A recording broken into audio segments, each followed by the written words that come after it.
Hello, everyone, and thank you for joining us. I am a senior biz dev representative at Productive, which means I'm talking to agencies of all shapes and sizes on a daily level. And I've met a lot of different agency owners. What we talk about mostly is how to help them improve their agency operations and the way they manage their business in general. Hopefully, you're interested in the topic as well. I'm sure you are because you're devoting some time to attend this. We have noticed some patterns around key pillars that you should focus on when managing your agency. There's a lot of things that are happening in your agency, and you're not a robot, you're a human. You really need to decide where to focus your energy and which things you need to track regularly or which processes you need to put most focus on.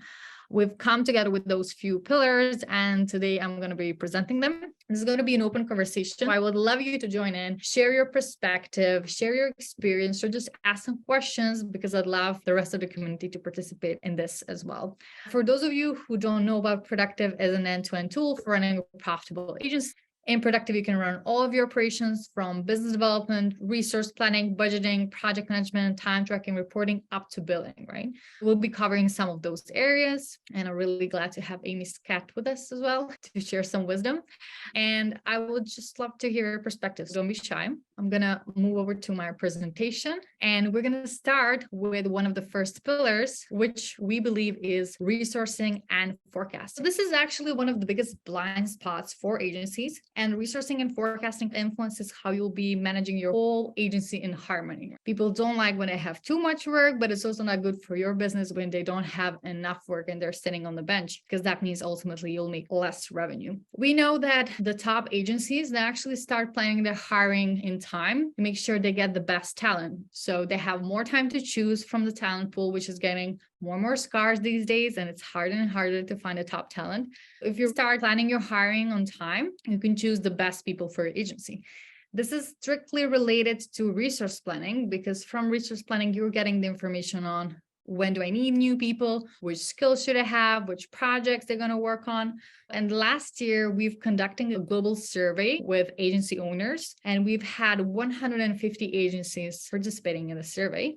Overall, the agencies were aware where they could improve, and 49% said that attracting the top talent was a top priority for them. I'm sure you've seen challenges with hiring the top talent as well. Is this a huge point for you too? Or this is not something you're struggling with currently, attracting the top talent and having enough time to actually choose the top talent for your agency? I would love if someone could just share a perspective. That's something we've definitely found challenging. Not only just the time aspect, we've given ourselves plenty of time in the past, 2-3 month lead times, and even then it's still very challenging to find people. We've actually found that we're having to explore different ways of attracting talent that we've ever had to do before, which is just reflective of the challenges in the recruitment space for agencies. What were those new innovative ways? We've had to look more towards recruitment agents than we ever have in the past, utilising stuff like LinkedIn to actively go and identify candidates rather than relying on people always finding us, working quite hard on our employee value proposition and actually having pages dedicated on our website to display some of the reasons why you should work with us. We've had to work a lot harder to market ourselves to candidates we ever have done before.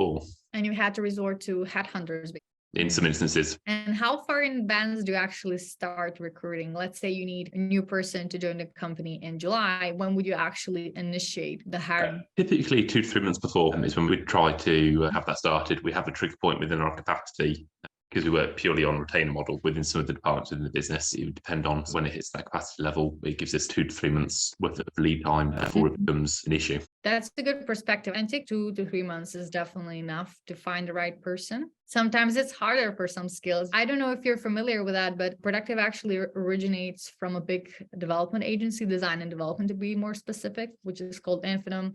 Infinum now has over 300 people. And when they were around 60 people, they've hired a full-time person to do resource planning for them. They always know when to hire in advance due to the resource planning process, and they have enough time to select the right people to join their project. They don't have to resort to freelancers or maybe pick the person they're not 100% satisfied with just because they're short on time. What we've realized is that it would be perfect if you were to have one person in charge of resource planning planning, someone really owning that process. But that's something that you can do if you have 70 plus people. If you have 70 people, one person in charge of resource planning is perfect. And that's a ratio that you should always go for.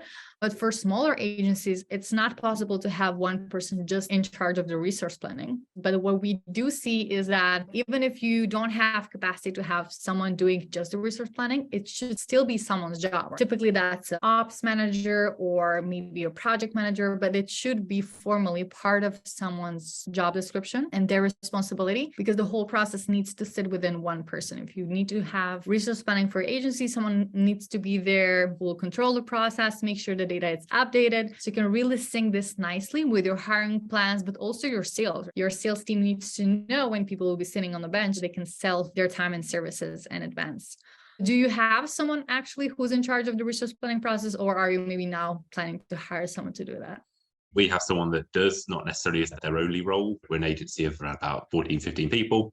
And we have someone whose responsibility is to do that. It's not their sole role. We utilize software like Monday.com to allow us to plan out workflows and map out capacity, etc. And we found it's essential, as you can imagine. I assume this person is also a project manager or an account manager. They look after the departments as a whole, people management, processes, the actual workflow itself, and capacity and whatnot. That's really great, because that's one of the key things that you need to have in order to have good resource planning. You need someone who's in charge of managing that process, really owning it. You need to have the tools in place. You need a tool which will support resource planning, where it'll be easy to update it, but it'll also sync with the rest of your information, like how big the project is and how many hours you've sold, just to make sure you've allocated all of those hours. And then you need to have a repeatable process. There needs to be a consistent process where that person in charge of resource planning is updating the data. You know you can rely on it. Does anyone currently struggle with this process or any specific aspects of resource planning? My agency is super young. In fact, I've only just joined Agency Collective, and resource planning for us is something very fluid, something that we are learning about a lot. And at the moment, we're using freelancers, and I'm working with my co-founder. We're finding that actually using freelancers is a really good way of almost interviewing people for a potential full-time role down the road, because you get to understand what their skills are and whether you actually want them on as a full-time person. We haven't formalized that resource planning enough. It would be interesting to hear from you what that should look like. And like you say, should you have one person responsible for resource planning? Because at the moment, I'm getting involved in everything and just trying to soak up as much as possible from experts. So this whole strategy of working with freelancers before you hire them seems like a good hiring plan, especially if those freelancers are open to work for an agency. A lot of them are freelancers because they want to work for themselves. They don't want to be part of a system. I'm not sure if this would work with everyone, but it seems like a really good strategy. As for the resource planning, it would be ideal now that you're starting to do it, that you could at least plan things 6 weeks in advance. Planning, not necessarily on a micro level, what exactly you're going to do, but just allocating, if you have a few people on the team, who's going to work on which project. That way you're going to see gaps, because you know the timelines of the project, you know when they need to devote more time. You're going to see in some weeks they have too much workload, and in other weeks they have nothing. That way you can both align their capacity and with the timelines of the projects and the new work that's coming up as well. You should have a central view that integrates all three. People and their capacity, are they taking a vacation next week? Do we have a bank holiday? The project timelines. So when do you need a specific resource to work on a project? And then what else is in our pipeline? And we're quite confident that we're going to close that. I'm going to start a project potentially, let's say on 1st of June. I would start with that, but I'll put a lot of focus on updating that. We all know how hectic life is in agencies. Something that you put in as a plan never actually happens the way you've planned it. You got to make sure you are consistently updating that plan, because otherwise that data you're looking for doesn't make much sense. What we have unexpectedly realized is that the creatives themselves, they actually love when agency is doing some kind of resource planning, because they do have more clarity on the work that's expected to happen in the future. And they can see clearly now what they'll be working on in 3 or 4 weeks time. It reduces the stress level for them. They can paint their future and they feel more confident. Someone here is taking care of me, my workload, and they really appreciate that. That's something that really improves employee satisfaction quite a lot. Would you agree, Ryan? Do our creatives love the fact that they can see what they'll be working on? Do they have access to that information? We do to some degree. We've got other challenges in terms of the surety of some of our pipeline, for sure, in that regard, to allow us to do more of that. And also it's a moving picture quite consistently, because we're very reliant on clients' involvement and input. that does also make it quite challenging. But the principle of having at least an idea of what the main structure is going to look like is definitely very helpful for them. Your situation is a bit different because you work mostly with retainers. Knowing which project I'm working on when I'm not working on retainers is even more important if I'm constantly switching from one project to another. Our next pillar is profitability and cost management. And profitability is the key thing about Productive. Our whole tool was designed to help you track profitability in real time. And even though we're in the 21st century, we're still seeing this as a big blind spot for a lot of the agencies.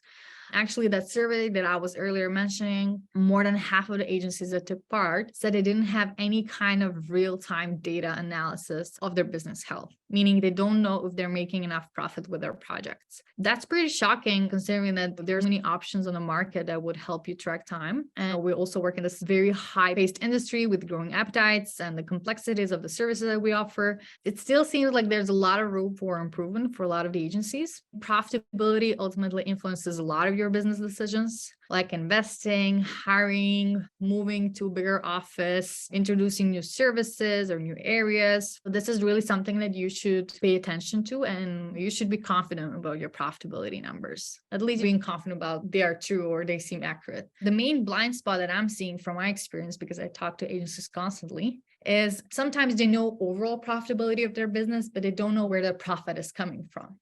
Or they know the profitability of their project, but only after they close the whole project, which doesn't help you much. Retrospectively, it does, because you will learn, I've lost money with this project, but you cannot do anything about it. You can just learn a lesson for the future project, but you cannot prevent losing more money because you didn't realize it halfway through the project. Something that we're actually seeing with the most successful agencies is not only they track profitability in real time on every single project, but they can even forecast the profitability based on anything they're planning to deliver on that project and the resources they're going to be involved. Do you actually track profitability based on the internal cost, which is tied to the salaries of your people? Or do you do more like a general assumption based on the overall profitability of your business? There's a direct hourly rate we're charging the client. I'd say we're pretty good at this stage at that, but we will definitely need to perfect that process when we start taking on staff. Do you know which clients are the most profitable one in your agency? I know the ones that definitely aren't, for sure, but I know the kind of work that is most profitable. Our most valuable proposition in terms of the most value we can offer the client and therefore charge the most money for us. What about those clients you've said you definitely know that they're not profitable? What are you going to do about those? At the moment, we're chalking those up as learning experiences. And I think a lot of that comes down to managing the scope of work at the start when you onboard the client, and trying to come up with a process for establishing what that scope of work is, getting the agreement for that, and then servicing the account. That's definitely just a learning experience. And we'll get to a stage where if it's not making us enough money, we'll manage that client either out of the door or try and get more money from the client at some point. That's really good to be able to zoom out on the relationship with that client throughout the time. And you make a strict decision if we've lost money with them now, but let's check in 6 months and see if we're making more profit. If we're not, then we need to have a serious conversation with that client. Unless they're your relative, then I understand why you continue working with them. Just kidding. These are some brave decisions. It's not easy to fire a client, especially today, like we're going through a recession and you want to keep all the clients. You don't want to stop working with a client because they're bringing revenue in. However, it's not an easy decision to make, as I've said earlier on. And there's a lot of agencies who have the information on profitability of clients, but they continue working with them because the client is a good reference. You need to have some kind of a policy around that, or a clear attitude, like this client is not profitable, but they are a big name that we want to have on our website. But up until which point you're going to accept the loss you're making with them. Losing a few grants is maybe fine, but losing dozens is maybe not acceptable. What I'm seeing is that if you think that your financial data is falling through the cracks, you might want to consolidate it once per quarter to make those assumptions and decide how you want to continue working with those clients. I've seen a lot of agencies who do work with blended rates, and what they have realized is that it's actually the biggest clients that are draining their profit using the blended rates, because you sell everyone at the same rate. But if you work with a really big multinational, you'll usually give them the best people in the team. Those best people have the highest salaries, they're costing you more. And that's why they're draining the profit. It's a hidden trap. It's easy to work with blended rate because estimating is much easier and tracking is maybe easier, but it can really have a large effect on the profit itself. Something that I've always also learned during the years is a big cultural difference in how we treat profit or how we talk about profit. For example, in Europe, in some industries, let's say more creative agencies like creative studios, boutique agencies, design studios, they think profit is a dirty word because they're in a creative business. They don't want to track profit. They think they're not here to make profit, which is a lie, because you have a business. It's your responsibility to make profit, because without profit, you won't be able to pay salaries to your team the next month. Has your attitude towards the profit as the word changed throughout the time, or has it always been the same? I think we've probably transitioned. We've always had a measure of involved profit as well as revenue, but I think in the last few years, particularly, it's become very much profit first, and it almost doesn't really matter. It also doesn't matter what that revenue figure is as long as we achieve the profit, because that is what fuels the business, what fuels the opportunity, it's what fuels future growth and investment, and allows us to improve our opportunity effectively. We've very much focused on our profit because that's what we need ultimately. That's very smart. And I'm sure you didn't realize this in the first year of the business. I think Paul was shaking his head. Me and Paul are both from the same business. I think we always did to a degree. It's just become more and more of a focus. And how we sell our services has also changed as a result. We're a web and digital marketing agency. The web element is not retainer. The digital marketing typically is. And we made decisions around how we will and won't sell our services, because some elements are more profitable than others. We typically don't want to sell a web project by itself without a digital element, because that's where some of our opportunity to make profit comes from. It's definitely molded and probably changed our attitudes a little bit more as the journey has gone on. Does anyone else have a different experience or a different outlook? I'm lucky enough to have a co-founder. He is the creative guy. I'm the business guy. I need to make sure we're making a profit. For us, that's super important, especially in these early stages, because we don't want to get busy for no reason and they're not to be making money at the end of the day. We're not trying to be millionaires here, but there's a reason we got into this, and it's not just for the love of marketing. It's also that we can make a living and get a reputation for doing good work as well. It's not wrong to make a profit. It's also your responsibility as a business owner. It doesn't mean that you're greedy if you're tracking profit, chasing profit. Ultimately, the profit is being invested in your business. It's not like you're tracking profit to buy yourself a Ferrari. You're probably going to invest it into growing your business, or maybe for charity or something, but you need to make a profit. I would like to hear your experiences with new business. Do you actually factor in the time and investment you've made into acquiring that client in the first place? We track it as a cost center, and we run management accounts to be able to see what we're spending on sales and marketing activity, but not necessarily against individual projects themselves. No. These are some nuances in profit tracking, but it's really important to factor it in, especially for retainers or bigger clients. We tend to invest a lot of our time and the best resources usually as well into pitching for the client, creating a deck, strategy, or concept for them. And then we just forget about that time that we invested into them. But if we would factor that into the profit margin overall of that client, we might be surprised how much it actually cost us. It's good to know overall how much your new biz process costs you, but it would be great if you could factor it into a client profit as well. We don't do it necessarily by client, but we do it from a activity basis. When we're doing design concepts and stuff like that, we would track time and value of that, and also the close rate of that. So it's almost in a bubble as to how effective is that spend, not necessarily from profitability perspective from the project, but that again has adapted what we do and don't do now.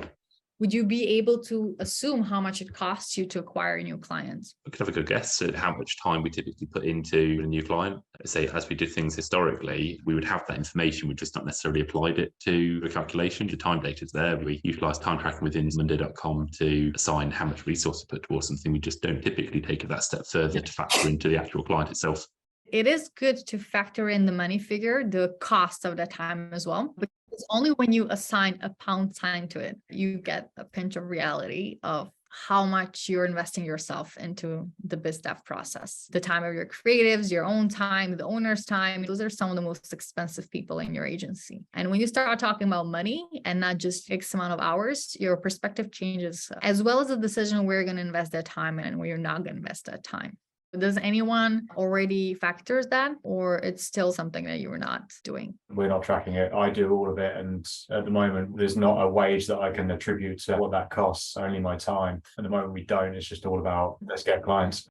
And that's perfectly normal when you're starting an agency or a new agency, and that's how you should be approaching the new biz. Does anyone else have any interesting findings, experiences to share around profitability and cost management? Profit is a dirty word, but it's something that needs to be culturally understood across the organisation, because we can manage it at a top level. It's behaviour that we all have to be comfortable with, and also be comfortable with the honesty of the measurement of time, as you said about acquisition. It's also about those small tacit communications we have with clients, but we don't attribute the cost to it.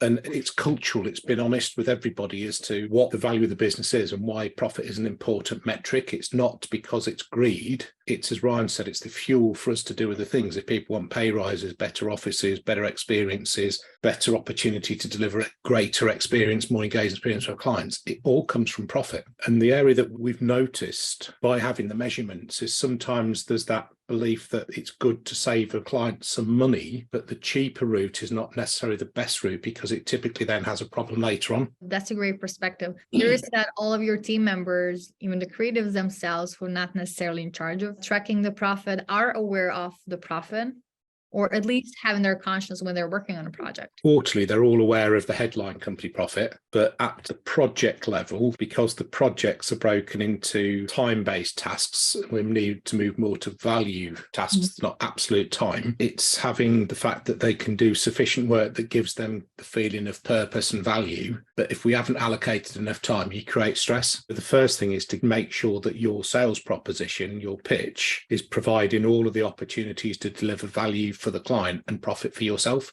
Otherwise, it's continual catch-up. That's a sweet spot for a successful partnership. How long did it take you to get there? We're still doing it all the time, but the real difference for us is when we properly looked at project management software, and we're still on the journey, is developing proper set to monthly management accounts specific by department and function. What we've not absolutely broken it down is 100% attributed to the full profitable cost of a project. We have a range. We've got some markers as the project on plan, off plan, there's predictors earlier on. It's just an ongoing journey. It never stops. It's still controversial for a lot of agencies, sharing the profit data about the projects with the employees. Do you also have any type of compensation around it? Some agencies are, for example, rewarding the project teams who have hit the profit margin target or went beyond it. Not directly. We've more rewarded the acquisition of work as opposed to the delivery of the work, but it's something that we're open-minded to. It seems like we have a really good process around it and a really good culture around it, because the profitability is the job of everyone at the agency, especially the creatives, because sometimes they're not aware that the extra time they're putting into the project is not the extra time you're going to build. It's just going to cost you something and it's going to drain the profit out of the project, whereas they want to chase an award or create something spectacular. You constantly need to have those conversations with creatives as well. If they have the mindset that you've shared, we need to make the project profitable and they're aware of it, the conversation around that changes as well. Has someone else experienced a similar situation in their agency, or they're still not having people really worrying about profitability other than the project managers?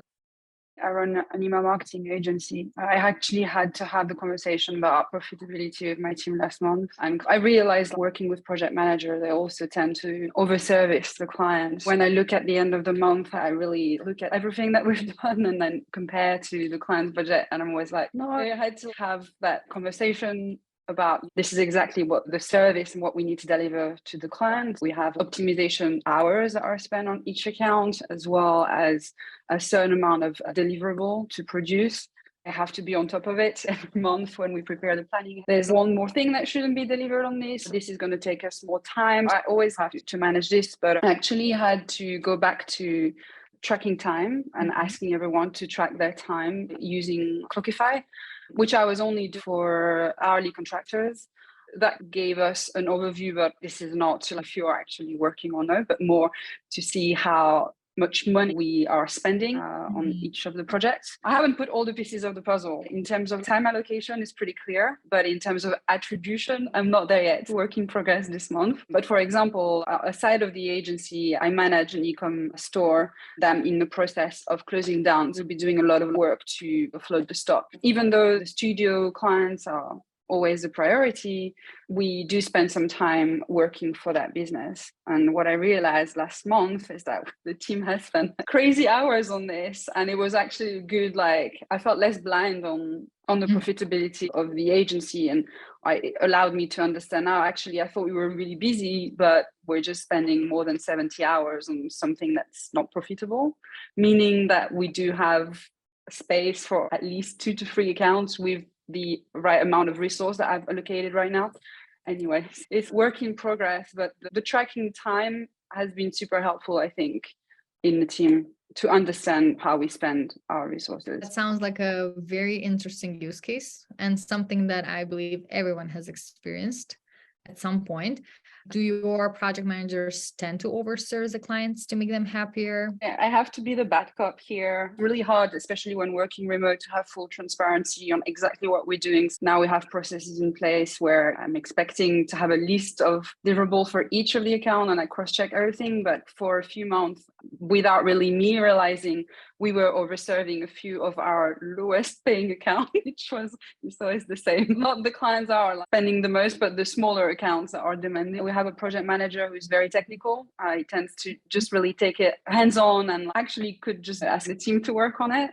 And that's how we end up over delivering, because he basically take it on himself. Do you have any idea how much it costs you?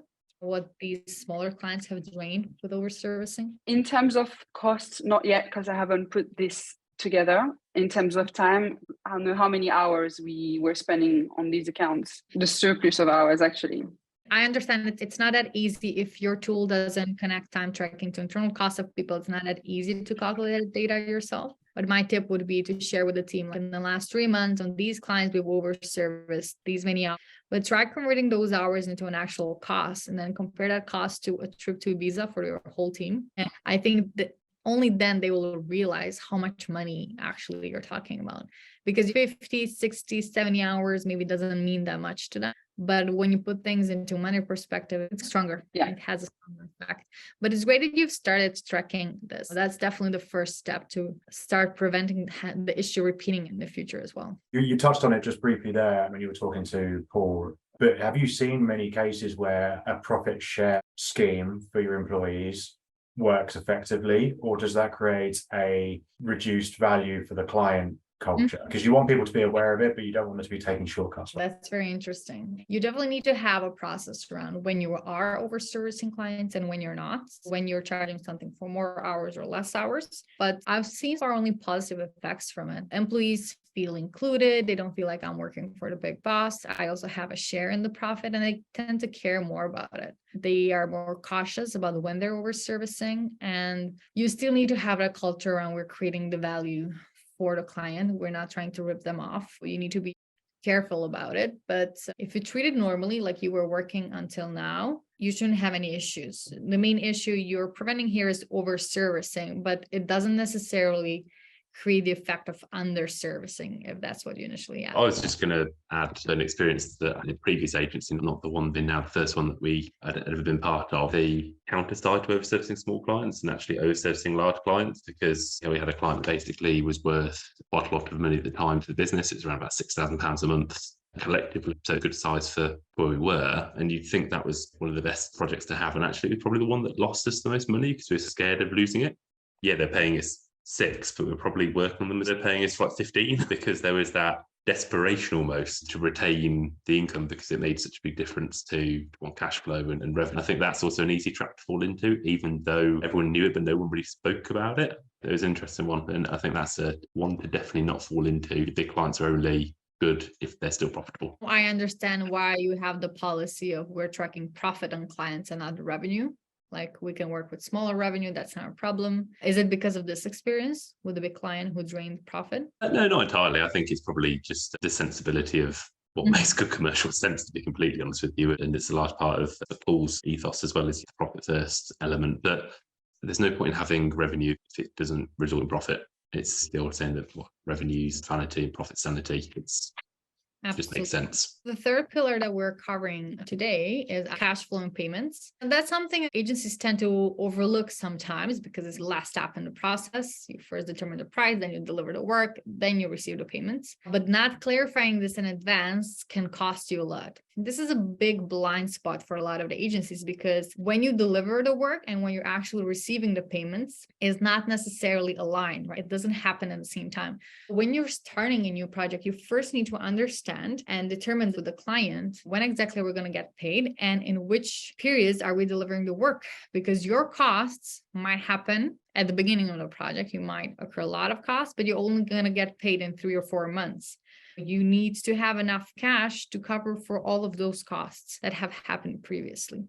This is something that, if not managed properly, can really negatively impact your resource planning, your hiring, a lot of different business decisions. This is something that we see as not being clearly defined enough. Have you had such an experience in your agency? This being overlooked, maybe? It's something we've always been incredibly focused on to our benefit, but we don't have issues like that because we just never allowed it to happen. We typically take deposits for the work we do, we charge setups, and we'll expect the money for that deposit before we even start the work. Retainer work, we get paid in the month that we do the work. So again, there's not much of a lag there, and that's been uber essential to us. And to some degree, we'll also de-risk ourselves in terms of how we manage client ad spends as well. Some agencies I know will take the management fee and the click spend, and if a client doesn't pay them, then they're all of a sudden quite exposed. We don't do that either because one, it's good clarity and transparency for the client. They know what they're spending. And two, it means that we're never going to be too at risk from a direct cost perspective. We're always super on deposits and being strict about when we do and don't start work, depending whether we've been paid or not. And it's done as well so far. It's definitely easier to do that when you work on retainers because you know how much money you're going to receive every month and you know exactly when that's going to happen. The golden rule that I have realized throughout the years is that the faster you invoice, the faster you're going to get paid. But from my experience, a lot of agencies are still taking 3 or 4 days to close the month, to gather all the information, and then to actually issue invoices. And if they were able to optimize that process, they would receive the money faster.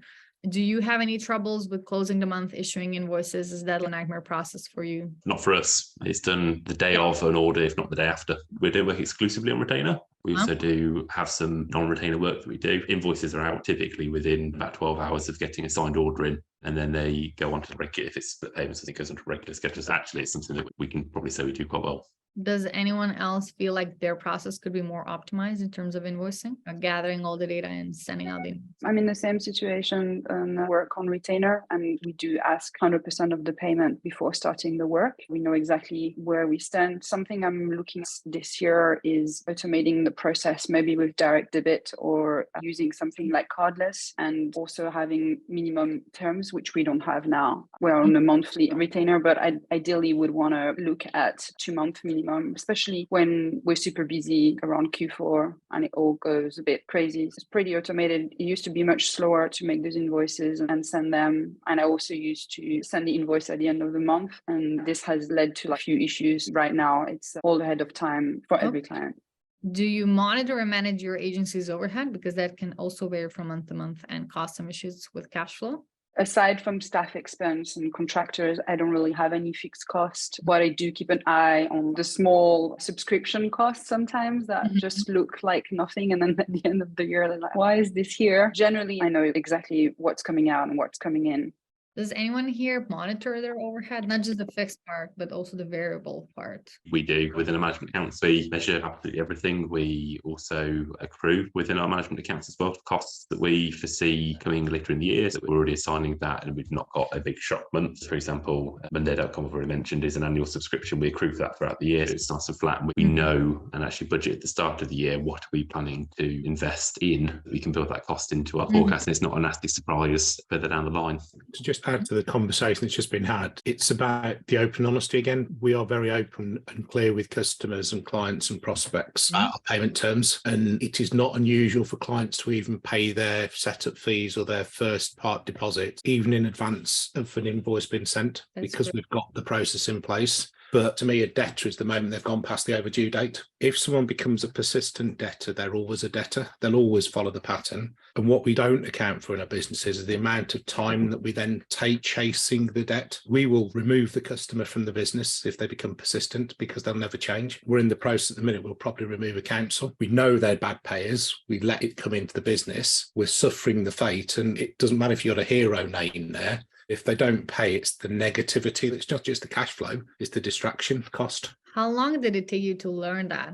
20, 30 years ago. And that has never changed. Once you mark someone as his debtor, they don't really change their behavior. If suddenly at the very start of a relationship, they don't follow the agreement that we both mutually entered into and it doesn't resolve itself quickly, the pattern will follow 9 months later. They'll always be the same person. And it's just a decision, are you going to put up with the pain or the perception of the money they deliver to the business and the profit associates? But actually, if you're spending 3 or 4 people who are persistently involved in chasing debt, the profit's wiped out because we're not allocating the time against that project. We should be, because there's a cost of collection. That's a really good point. The biggest thing that massively helped us, it was touched on a minute ago, is we moved over to go cardless, which I know others do. We moved over to it 8 years ago, and it saved us so much money, but it saved us so much administrative time. Which is also money. Does anyone else have a similar experience with clients who are late with payments? Do you maybe offer any incentives for clients who pay earlier? We're finding our people this for sure. And I've never worked in a business where people are assumed to be given credit terms without any prior trading relationship. But it seems like that's what people want from an agency. Now, I don't know if we just need to learn what the best practice is here, but otherwise we work almost exclusively on retainer as well. You end up almost doing 60 days work without seeing a penny because you invoice at the end of the first month and they've got 30 days credit terms. Obviously, is it good form to say you need to pay for your first month up front? Then every month you work, you invoice them at the start and then the 30 days credit terms taken to the end of that month. Forgive me for speaking honestly and candidly here, but we are just in a learning stage. We always send the invoice before we are going to do the work, and I'm super firm on this. The payment terms are always attached to anything I send, quotes and presentation to clients. It's super transparent in terms of the way we work. It has happened that a client was surprised when I sent the invoice, even though they did agree on the terms and I had the confirmation by email. And I have to say on this, I'm pretty radical. We stopped working on the account. I don't want to endanger the salary of the team and any of the contractors' pay because we have someone who's being difficult or not paying on time, etc. And we do have the occasional client that is late at paying it. Bit of a pain, hoping that Go Cardless would save me from this. I'm looking into it. But for me, it's non-negotiable at this stage. Has it always been like that since day one of your business? I think I had probably 2 months of being a little bit more flexible until I had a bad experience. It was always on my mind. Having worked with a digital agency with my e-com businesses, I know that it's just better, especially on a retainer, to charge before the service. It's definitely a rule. And I do very often have clients asking, can we just pay a 20% deposit, or trying to negotiate? It's a red flag. I'll basically say not negotiable and wait for the payment before we start the work. I think for us, we just need to understand, perhaps from what other people are doing as well. We have quite a few clients in our pipeline now, and there's a lot of meetings coming up where we're going to be talking about the scope of work, and the payment terms will be a part of that. You're asking for the money up front for that first month of work, and then you're invoicing for the second month of work at the start of the second month. Yeah, I don't have the 30 days payment window anymore. It's 3 to 7 days max. Wow, that's brave. Was it hard to implement that? Yeah, especially with the corporate clients and their complicated accounting department. But I'm fine to have this discussion on why this needs to work this way. Before having this business, I had an agency ages ago in my early 20s. I learned a lot about chasing invoices for 3 to 4 months. I used to really damage my personal finance health in general. When I got into this business, I did promise myself that, especially with the retainer, it's not that hard to implement, but prepare the answer on why it's not negotiable, because there's always someone that's going to try. We don't know if you're going to deliver something good, and etc. etc. We're similar to you. If it's one-off development work, it's payment on return, and it needs to be cleared before we'll start the work. And if it is retainer work, it's basically 12 days terms. It's automatic collection, and it's always in the month. Sometimes we've got the payment before the work's done, but it's just that discipline and the confidence to just do it, and everyone follows that process and protect everyone in the team if they've been challenged by the client because of it. But many businesses that are successful at delivery have failed because their cash run out. You're absolutely right. This is a big hidden trap. Ultimately, you might be making a lot of profit, but if you're not seeing it in your bank, it's not really a profit. Thank you for being talkative. And I think I'll speak for everyone in saying thank you so much, Gabrijela, for your insights. It's been super useful.